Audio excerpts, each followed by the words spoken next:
Dalawang sunod na talo po ang natamo ni Grandmaster Wesley So sa last 2 rounds ng Rapid Debate dito po sa ginaganap na Grand Chess Tour St. Louis Rapid and Blitz 2025. Ngayon Blitz event na, makabawi kaya si Wesley? Round 1 pa lang po ng Blitz event, natalo kay Grandmaster pa rin. Round 2, natabla kay Lebon Aronian. At round number 3, kalaban niya na naman si World Champion Gukesh na kung saan tinalo siya nung Rapid nga. Abay, makabawi kaya si Wesley para makabangon at makahabol pa at least sa top 3. Anong nangyari? Puti po dito si Grandmaster Gukesh. Ang tinira niya po ay E4 na sinagot ni Wesley ng E5. Knight F3, Knight C6, Bishop B5, yan po yung Roy Lopez na tinirahan lang ni Wesley. Knight to F6, Berlin defense. So, dito po, pag nag-castling ka, kadalasan nauwi sa tabla, pero ito pong si Gukesh, nag-D3, ibig sabihin, gustong manalo niyan. Yan kasi yung line na pwedeng magpilit Abay, tinalo niya sa Rapid. Abay, sukiin niya na. Talunin niya na din sa bits. Anyway, pagka D3, nag-Bishop C5 si Wesley na sinagot ni Gukesh ng instead of normal C3, kinapture po agad yung kabayo na binawi po ng pawn. At siguro magtataka kayo dito, bakit binibigay yung pawn dito? Hindi po pwedeng tikman yan kasi may tirada pong Queen D4 hitting the pawn, hitting the knight. Kaya ang ginagawa po dyan, nagsi-C3 muna. Pagka C3, pwede nang kainin yung pawn, wala nang Queen D4, dinipensahan ng Knight D7, tinirahan ng D4, napatakbo po yan sa D6, tapos nag-castling na. Ito pong si Gukesh na kung saan sinagot lang ni Wesley ng castling lang din. Tumira po ng Bishop G5, sinagot ng Queen E8 na medyo kakaiba kasi ang iba ginagawa F6. Pero ito Queen E8 lang si Wesley, tinirahan po siya ng Rook E1 and then saka nag F6, no? So magkaiba lang ng konti ang sequence pero napatras ang Bishop and then nag A5 lang. Wow, relax lang yung A5 no? Kumbaga, nihintay niya lang si Gukesh, ano bang plano mo? Ang pinakagagawin po kasi niya ng A5 na yan, magko-control yan dito Yan po ang pinakaplano niya, mag-B5, mag-expand sa may queen side. Anyway, nag-Knight BD2, and then nag-A4 na nga. Yan, Unang-una, ayaw niya pong papuntahin dito.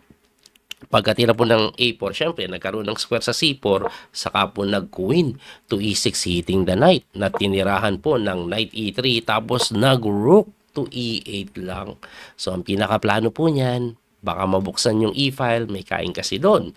Or kung hindi man siya yung mag-takes, baka siya yung mag-capture. Anyway, nag-knight lang po sa may F4 na sinagot ng Bishop to F8. Ayun pa pala isang plano. So, na-anticipate ni Wesley yung tirada pong Knight F5, kaya linagay po yung torre dito to give square for the bishop. So, pagkatira po niya, nag-win to C2. Ito pong si Gukesh na sinagot ng G6. Siyempre, atakado yung kabayo, hindi umalis. Sasabihin ko siyempre, atakado, tatakbo. Hindi umalis, kinapture to. Huwag tataka kayo dyan. Ano bang meron? Kinapture yung pawn. Ibig sabihin, libre po yung kabayo, pero hindi kinapture ni Wesley. Ano bang mangyayari pag tinix? Pag tinix mo po yan, capture sa F5 Anong gagawin mo? Saan pupunta yung reyna? Pag dito ka, tutulakan kang ganon. So, malamang dito ka. Lumabas ka dito. Kaso, Rook E4. Saan ka pupunta? Takbo tayo. Tirahan ka lang ng Rook G4. Takbo na naman. Tirahan ka lang po ng capture dito. At ito po, kahit one piece down for the side of white, winning na po ito. May mga threat pang ganyan, Ang hirap ng posisyon. Balik po natin doon, Wesley So, nakita niya yon, sinimplihan, nag-knight takes to E5, knight takes to E5 din, si Gukesh na binawi lang ng pawn at ngayon, persado nang gumalaw yung kabayo. Pagkagalaw sa E3, Queen F7, tingin ko gusto niyang bigyang bahay yung bishop dito, kaya umalis siya dun Anyway, nag-bishop to G3, hitting the pawn at sinagot ng B5 lang. After B5, tumira po ng B4 na tinirahan lang ng empasan capture, hindi daw maganda. Ibalik ko lang, pinapatira po ng engine C5. Eliminate your double pawn. Tapos lalakas yung bishop dito. Kasi unang tingin hindi maganda dahil nagka-score yung knight. Eh, pwede mo pa rin naman sipain later on dahil may pawn pa rin na isa sa may c-file, no? Balik natin doon. In empass and capture nga po, hindi daw maganda kasi pagka takes, tumira po ng rook takes. Nag-rook takes bawi, of course, bishop e6 develop, binigay po ito, pero ang kapalit niyan may capture doon, mabubuksan mamaya, dali, kaya binipor. Pagka b4, nag-c5 na, ayun. So, sinipay pa rin, nag-iba lang po ng tema. Pagka c5, nag-queen to b2 lang si Gukesh na sinagot ng bishop d7 ni Wesley. Mali daw. Mali. Pero mahirap malaman kung bakit mali. Unang-una po, kaya po umatras yan para depensahan ito. May tema kasi kaya nag-queen b2, kakainin ito. Pagka takes mo na ganun, libre yung pawn eh. Pero mali daw yan. Ang mga tira lang daw po dito, lamang daw po ang puti, H4 lang. Simplihan mo. So, technically, pag nag-H4 ka, ang pinakagustong gawin yan, gaganon. So, syempre, babasagin, prevent mo. Anong mga sunod na tira? Simplihan ka lang. Rook A6, dadahan-dahanin, papasok. Pwede ata ganituhin later on, no? Basta, lalamang daw po dahil sa mga weak pawn na yan. Anyway, ibalik po natin doon. Ang ginawa is nag-rook a6 immediately na sinagot ng pawn takes pawn. Binawi of course, and then nag-bishop d6 lang. Ito pong si Wesley, medyo solid yung posisyon niya.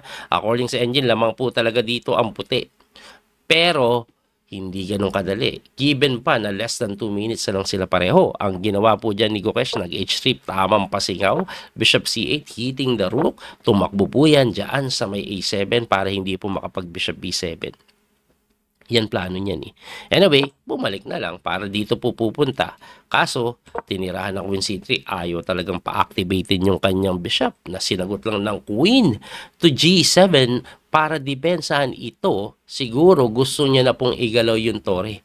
Anyway, tumira po ng Knight D4 na sinagot ng Rook to C8, yun na nga, no? So, para dagdag depensa pala dito. Ngayon, ang tanong dito, Coach, libre yan ah. Yes, libre yan. At yan yung best move na hindi tinira ni Gukesh. Ang tinira niya, Queen D3. Okay, balik natin lang kasi nakakatakot pong tikman ito given na pinin mo ang iyong sarili. Pero okay lang pala yan. Kasi let's say for example, okay, nakapin yan, take advantage natin. Pwede ba to? Discovery. Hindi po pwede. Kasi pag nag-bishop ka dyan, pwede pong kainin yan. O, pag kinapture mo yun, dali ka dito. Pag kinapture mo yung tore, dali yung tore mo. Yun ang mangyayari. Di ba? Hindi pwede yun. O, anong gagawin mo? Ang gagawin po kasi ng white, iiwas sa pin with a check. Yun yung masakit. Di ba? Let's say king mo ba natin kasi nakapin pa rin. Eh, de queen dito naman. Wow, ah.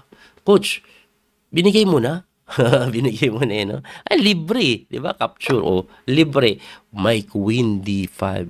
With a very strong idea. Mahirap talaga makita tong Queen D5 na to eh. Ang pinaka-threat niya po, capture to dito eh. Eh, di iwas natin. Hindi mo maiiwas kasi babagsak to. Di ba? Example, punta ka dito, rook takes. Ayun. Bawim-bawi. Yari ka pa dito. Weak. Kaya po pala pwedeng kainin, kaso hindi nga tinigs eh, napaatras eh. O sa pagkatras, umatras din po yung bishop para depensahan yung pawn sa C7 na tinirahan po ng Queen to F3, tapos Queen F7 si Wesley, pinapalit niya yung reyna. Bakit? Pag nag-endgame yan, baka okay pa si Wesley dahil pair of bishops, no? Anyway, hindi naman ipapalit. Nag-Queen G4 hitting the rook. Rook B8 umiwas and then nag-Queen to G5 para masuportahan yung posibleng check dyan. Kaya nag-Queen G7 lang itong si Wesley. Magtataka ka, bakit Queen G7? No? Ang Queen G7 po ay binibigyan daan yung hari kasi magche-check talaga eh. Pagka-check, takbo. At ito po ay winning for the side of Gukesh. Ngayon, winning pero less than a minute, actually si Wesley, so mas mababa oras na, eh mahirap makita pa yung mga tirada. Dito po kasi, ang pinaka-best move, eh kainin mo ito. Pagka-capture takes, queen takes, di ba? Ngayon, matatakot ka kasi may takes dito. Meron namang capture dito eh. Check eh, babagsak yung reyna eh. O, Hindi nakita ni Wesley, ay ni Gukesh, umatras kasi nga napakaganda naman tingnan na atras. Ayan, atakado, paano mo didepensahan? Sabi ni Wesley, no problem, king move. Putik, ang tapang ng king ni Wesley. Ang tapang, time pressure, pero nanunugod yung king. Kiniking mo man lang, lumuwa yung king kahit ang daming pyesa sa board. Pagka king e6, tumakbo doon. Siguro, check dito. Tinirahan lang ng bishop c6, bantay sarado, tumira po doon para kainin yung bishop, inarang lang yung tore. Ang tapang ng king, grabe yung king Pagka rook b6, tumira doon, check, nanakbo lang, kinapture, takes, and then chumek na naman, humarang lang yung bishop. Grabe ka, winning pa rin po si Gukesh, kaso panic, ano nangyari? Tumakbo yung kabayo doon, napakagandang tira.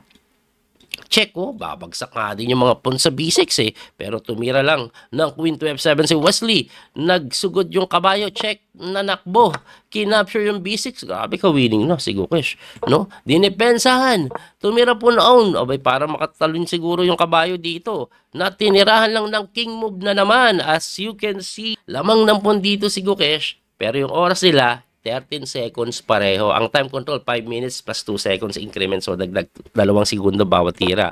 Nag-queen sa may e3. Umatras yung bishop. Chumek. Nanakbo. Chumek na naman. Nanakbo na naman. Kumain sa pawn. Ayun. Doon lang siya tinamaan. Ibalik natin doon. Kasi, kaya po kinain yan. Ipapakita natin mamaya yan kasi nangyari. Ano bang best move? Wag mo daw ikain yan kasi mapapalit-palit ang pyesa. Ang best move, ang lakas ng bishop na yan, atras mo lang daw dito. Bigyan daan ito. Okay, yan daw ang best move. Winning talaga Kaso kinapture niya, thinking, uy, nakadali ako ng another pawn. Magtutupon sa. Kasi pagka takes po dyan, may knight doon. Pagka knight doon, check, takbo ka, capture. Pero nakalimutan niya nawala sa kanyang isip na may check anong meron sa check na yan? Tatakbo lang. Pagka check, may bishop takes b4 na. Hindi pa nga kinain agad, chumek muna In-insert niya muna, sa kanya kinapture. Then nabawi yung isang pawn. Lamang pa rin kasi one pawn na, pero humihirap na. Kasi medyo endgame, may pass pawn. Nakakatakot, kaya ang ginawa dyan, tinulak na lang yung pawn, hinarangan yung reyna, nasinagot lang po ng queen to a6. Tagilid na naman kasi walang oras Pre-event to Kaso, meron pala dyan, knight f6 lang na hindi ginawa ni Gukesh. Ano meron sa knight f6? No? Ang gagawin pala, check dito. Ayun. Tapos, pwede mong palayuin yung king. Once lumayo kasi siya, aalalayan mo yung pass pawn mo. Ayan Pwedeng gumanito later on. Yung pala yung tema. Kaso, ang ginawa niya is nag-queen to f4. Inatake yung bishop na sinagot nga ni Wesley ng queen to c6, hitting the knight, counter attack, tumalon yung kabayo sa f6, pero it's too late na kasi pagka bishop doon walang check dahil bantay sarado na. Ayun kanina kasi walang bantay, may check sana dyan madadali yung yung king. Anyway, nag knight g4 na lang yan, sinagot ni Wesley ng tulak lang, bahala ka dyan. Tumakbo lang po sa may d4 na sinagot ni Wesley, hamon. Sige, endgame tayo, may pass pawn ako. At dito po, tingnan nyo, 5 seconds si Gukesh, pumin, na tinulakan yung yoka, baby. Anong problema niya? Pag gumalaw yung kabayo, libre po yung pawn sa e5 na gumalaw na nga at tinulak na nga lang yung pawn. Di pa kinapture yung pawn sa e5 Pwedeng kainin pala. Pero sabi ni Wesley, ayoko na. Mananalo na ako. Eto na yung pass pawn ko So pagkatulak ng pawn, nag-queen behind, na hinarangan para wala. Di ka makabantay ngayon. Tuloy-tuloy tulak niyan. Kinapture at pagka-takes, tumira po ng knight c4. Bantay yung pawn. Pero alam nyo ba, naubusan na ng oras dyan si Gukesh. Nanalo sa time si Wes Anyway, ano ang tira? Kung sakali man ituloy, pwede pong lumapit yung king, tapos dito, tulak. Yan yung mga pwedeng gawin ni Wesley. Ano daw po close to equal, pero walang oras So, ibig sabihin, Wesley in a completely losing position, napanalo pa niya. Grabe, bumaliktad, Kasi si Gukesh siya nagpipilit ngayon. Nakarang kasing laban nila sa Rapid. One pawn up si Wesley nagpipilit. Ayaw niya ng tabla. natalo si Wes. Pero eto naman, sobrang winning no Kukish, napatalo pa niya. At dahil sa panalo ni Wesley, 1.5 out of 3. Ito pong si Wesley sa Blitz event. Pagdating po sa standing, nasa tie for 5th place po siya. Hindi ko muna ipapakita yung kabuang standing, pero so far after round 3 ng Blitz, ang leading po ay Fabiano Caruana, Lebon Aronian, and then MBL. So, tingnan po natin, no, kung anong mangyayari sa mga susunod na laban. May upload ako kasi next video yung mga malulupit na game ni Wesley. Panoorin niyo po yun. Muli ito po yung Coach P. Master Daniel Causo. Hanggang sa muling pagkikita. God bless po. Don't forget to like and share, follow and subscribe. Bye-bye po. Maraming salamat. That little mouse, 'cause I'm an albatross.